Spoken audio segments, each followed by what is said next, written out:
Berhubungan, sangat berhubungan dengan fisik kah? Apa manusia kah? Gen. Gen. Tentunya kalau kita ngomongin gen tentu tidak terlepas dari manusia. Betul ya? Betul. Nah, sekarang saya mau lanjutkan terkait dengan manusianya ini di dalam organisasi, di dalam lembaga yang kita sebut intrapreneurship. Nah, kenapa intrapreneurship itu sangat-sangat dikaitkan dengan yang namanya kreativitas, ya, dan juga inovasi. Waktu membahas terkait dengan kewirausahaan, saya yakin teman-teman masih ingat, ya, pasti kita ngomongin kreativitas, pasti kita ngomongin inovasi. Bahkan dalam mata kuliahnya sendiri, judulnya aja kewirausahaan dan inovasi. Manusia ya, diberikan kemampuan untuk berkreatif, ya, berkreativitas, ya. Di mana kreativitas itu adalah proses yang timbulnya ada ide baru. Sedangkan inovasi adalah bagaimana si ide barunya itu diimplementasikan. Nah, jadi makanya kreativitas dan inovasi itu sangat penting di dalam kewirausahaan. Lalu apa kaitannya dengan intrapreneur? Sebelum-sebelumnya kita sering banget kita ngomongin entrepreneur, ya, atau wirausaha. Intrapreneur ini adalah bukan seperti seorang yang bekerja eksekutif profesional biasa. Namun karena di sini kita bicara entrepreneur adalah langkah-langkahnya cepat. Langkah-langkah cepat di sini adalah tentu ada perbedaan dengan yang umumnya. Nah, terkait intrapreneur ini adalah terkait dengan kreativitas dan inovasi yang mereka miliki. Dan bagaimana mereka bisa implementasi. Itulah intrapreneur.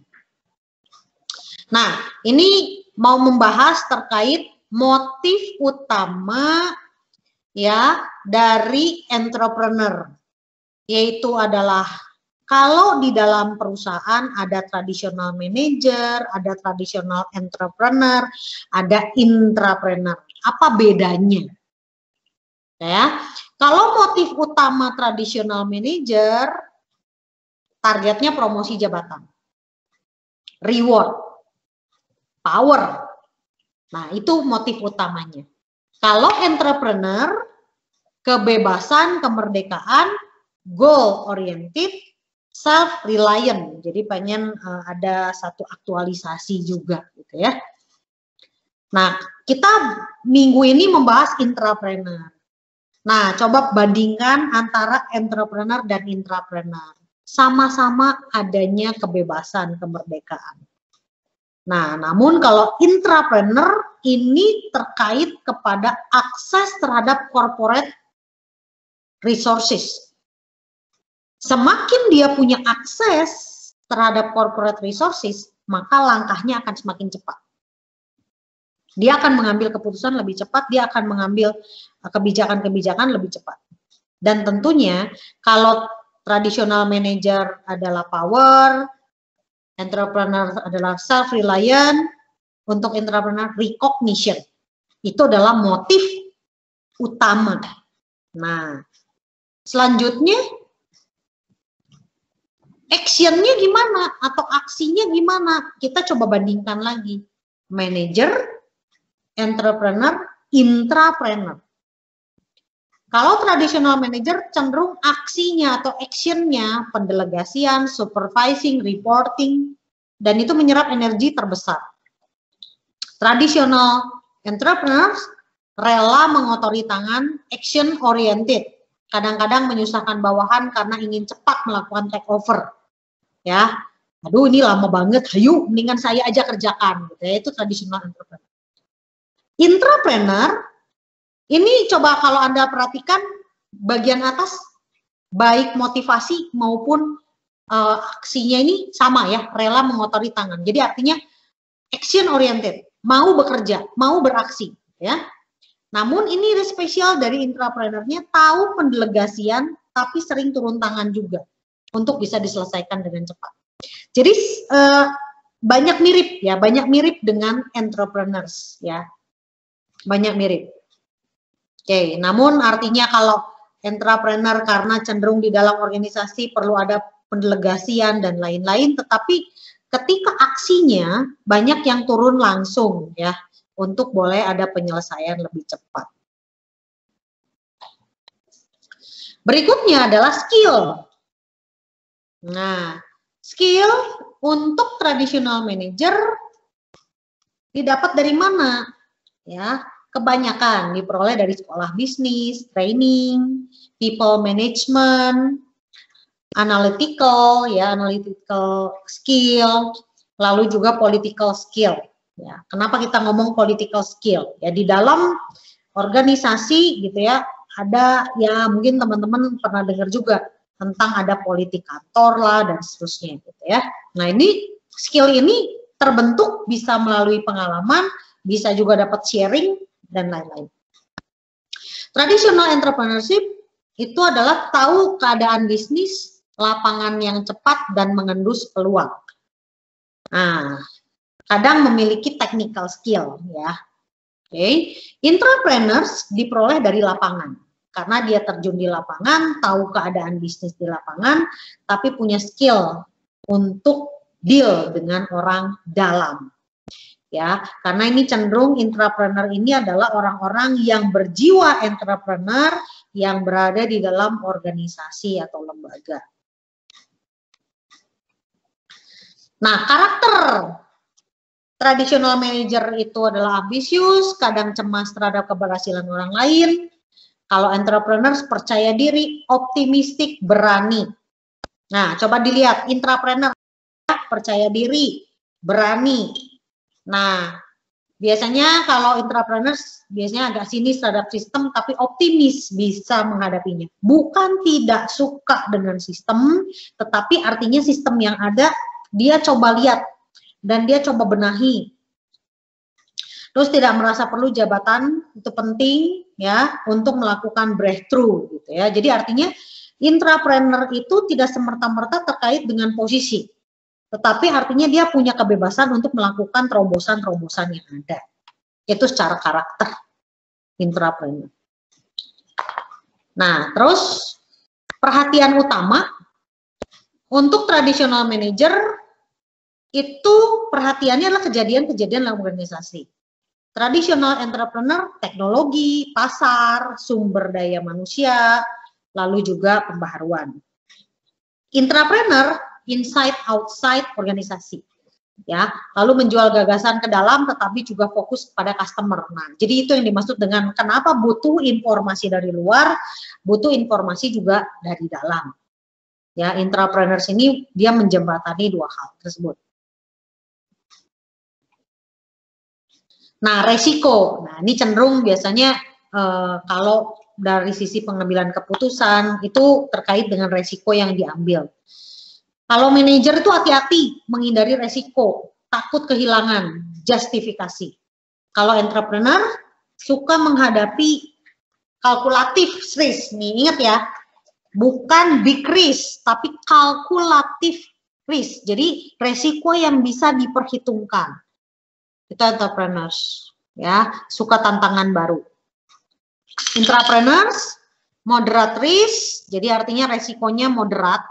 Tidak takut diganti. Nah, resiko itu dihitung untuk dijinakkan. Jadi, mencari informasi tentang resiko, terus gimana, how to handle it, ya. Jadi, gimana cara mengatasinya. Jadi, karena resiko itu akan selalu ada, ya. Hidup ini penuh dengan resiko. Nah, so, kenapa gitu di dalam pengembangan bisnis budaya, pengembangan bisnis, model bisnis gitu ya, ini perlu gitu, perlu dibentuk para intrapreneur, perlu dibentuk suatu lingkungan gitu ya, lingkungan untuk itu, karena kalau tanpa intrapreneur nggak akan bisa berkembang. perusahaan nggak akan bisa berkembang.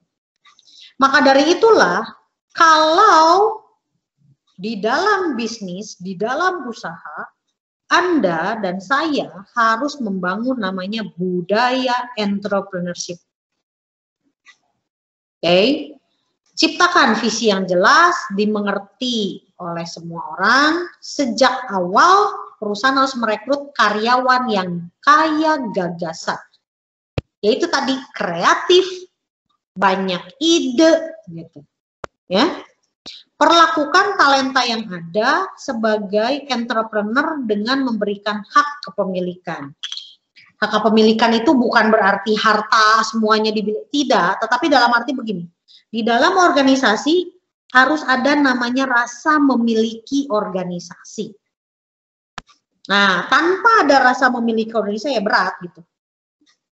Perusahaannya kolaps nggak peduli, perusahaannya maju nggak peduli, perusahaannya mundur nggak peduli, ya itu berarti tidak memiliki. Nah, perusahaan perlu menciptakan lingkungan kerja yang kondusif dan inovatif. Itu prasyarat untuk bisa menciptakan intrapreneur yang handal. Ya, karena ini memang lingkungan harus dibentuk untuk juga mengembangkan intrapreneur. Nah, lalu juga diberikan kepada karyawan untuk gali ide bisnis baru. Nah, tapi tidak cukup hanya ide doang, tapi harus dieksekusi. Oke, dikerjakan. Perusahaan mesti punya lembaga riset dan pengembangan untuk bisa mengembangkan bisnis, model bisnis. Memiliki semangat, konsisten, tidak mudah goyah dalam merealisasikan mimpi-mimpinya. Jadi kalau dari awal-awal, ini mah nggak bisa, ini mah nggak bisa, udah nggak jadi gitu. Kalau belum apa-apa aja udah kalah gitu. Ya, maka dari itu perlu ada semangat, konsisten, tidak mudah goyah. Ya, jadi jangan semua lingkungan disalahkan ya, COVID lagi gitu ya. At least terimalah keadaan ada COVID, tapi setelah itu gimana gitu. Jangan mengganggu juga impian-impian yang sudah kita miliki sebelumnya. Ya, contoh kayak kita begini nih kuliah. Siapa sih yang nggak pengen offline begitu ya? Siapa sih yang nggak pengen ketemu lagi sama teman-teman? Tapi ya sudah, jangan terpuruk dengan kondisi itu gitu. Kita masih punya kok cara-cara lain gitu. Cara-cara lain yang positif berkembang gitu. Kuliah tetap bisa jalan, ketemu kita bisa bicara secara online, even mungkin tidak tepuk-tepukan begitu ya. Hanya itu aja bedanya. Tetapi secara sosial kita tetap bisa bersosialisasi. Yang sekarang dibatasi adalah physical. Kurangi pertemuan kontak fisik gitu. Tetapi sosialnya sebetulnya terbuka. Anda malah bisa mengontak orang-orang yang jauh di sana, di luar negeri gitu ya. Anda bisa belajar sekarang banyak hal gitu. Oke. Nah, ini semangat yang harus kita terus tumbuhkan. Oke. Dan supaya Anda tetap kuliah, bisa lancar, lulus tepat waktu gitu. Jadi jangan menyalahkan kondisi dan keadaan. Oke, tapi lihat dengan seperti ini Anda bisa melakukan apa? Dengan Anda banyak di rumah, sekarang Anda bisa melakukan hal-hal yang mungkin selama ini tidak bisa dilakukan ketika Anda harus banyak di kampus. Nah, jadi lihat positifnya. Nah, itu adalah salah satu modal intrapreneur. Salah satu modal Anda bisa lebih percaya diri, ya, dan juga artinya melihat bahwa bisa mengkalkulasi resiko. Kalau Anda di kampus kita paksakan, bayangkan Anda bisa bertemu dengan banyak orang, kita tidak pernah tahu orang itu berasal dari mana, dia naik kendaraan umum atau kendaraan pribadi, dia itu dari pasar atau langsung dari tempat kos mandi, dari tempat kos perjalanan ke sini itu bagaimana? Never knows. Kalkulasikan coba risiko. Kalau Anda memaksakan gitu ya, dibuka ini kampus, bayangkan apa yang terjadi, puluhan ribuan orang datang ke kampus, terus pulang, apalagi Anda pulang nanti ke kos, gitu ya. Atau pulang khususnya yang paling berbahaya itu kepada orang tua yang notabene misalnya sudah ada umur ya. Lalu yang berikutnya lagi misal ada kemungkinan ada sakit-sakit yang bawaan atau misalnya sakit yang sudah ada. Anda datang dengan OTG baik-baik aja. No problem, baik-baik saja.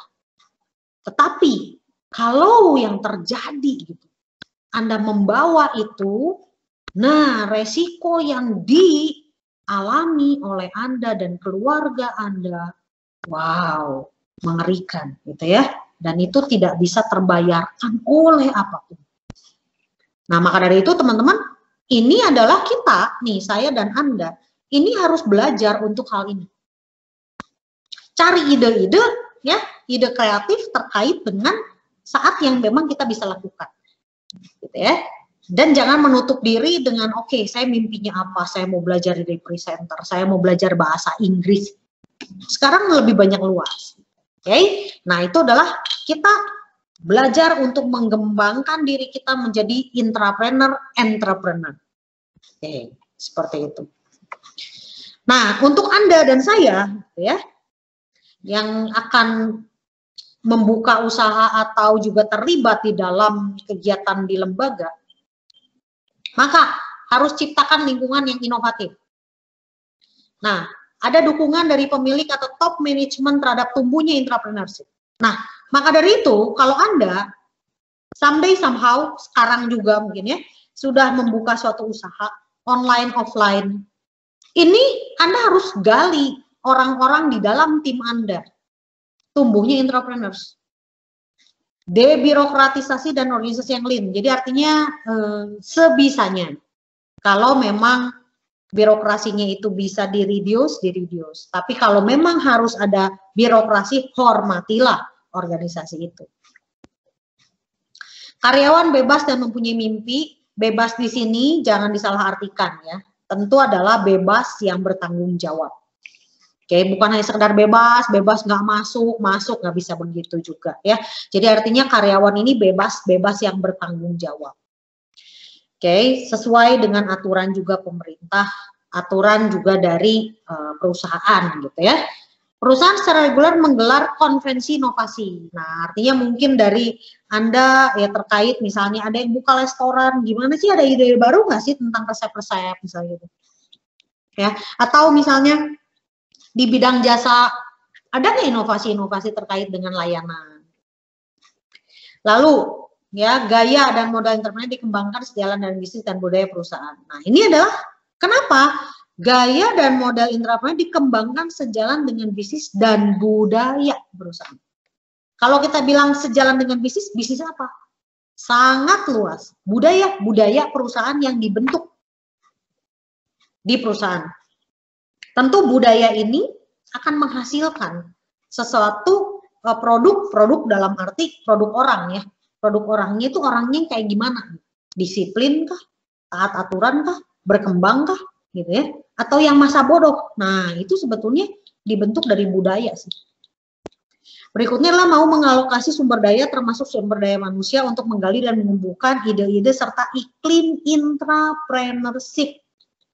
Ya, jadi memang harus ada upaya ya untuk mengumpulkan talenta tadi dibilangnya, talenta adalah orang-orang yang bagus gitu ya, untuk bisa mengembangkan ide gitu.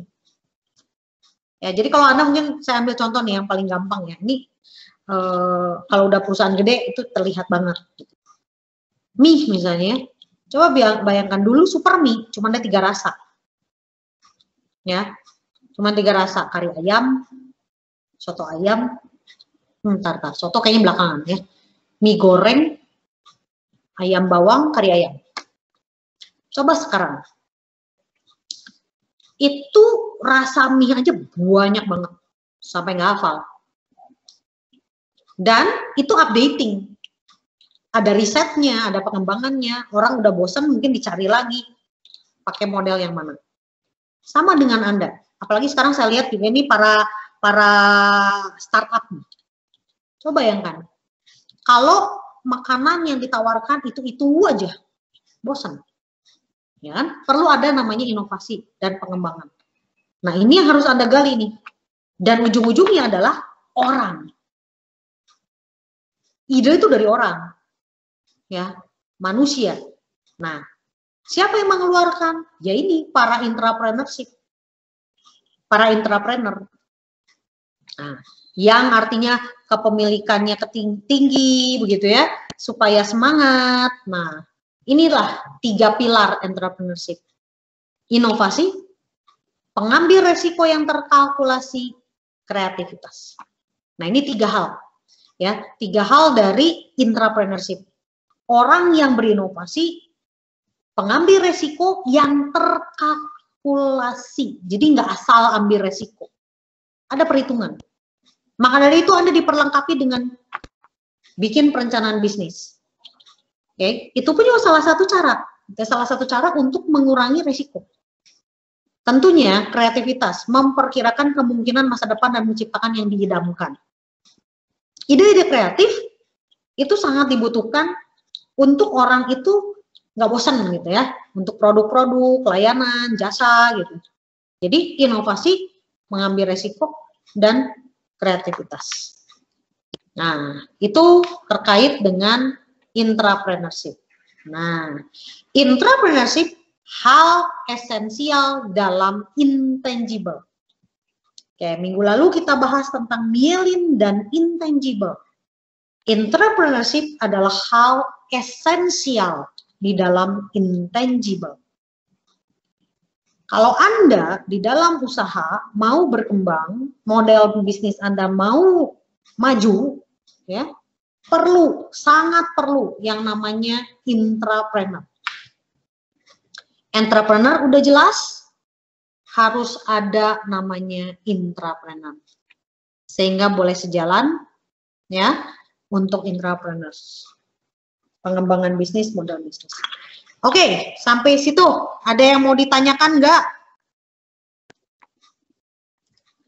Terkait dengan intrapreneur. Oke, saya ambil paling akhir dulu. Apa 3 pilar intrapreneurship?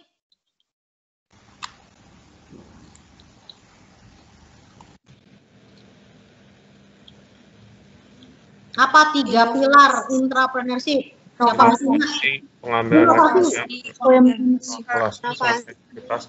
Kreativitas. Yes, ya, inovasi, pengambilan resiko yang terkalkulasi, dan kreativitas. Itu yang dipegang, ya. Kenapa dikatakan intrapreneurship adalah hal yang esensial dalam intangible?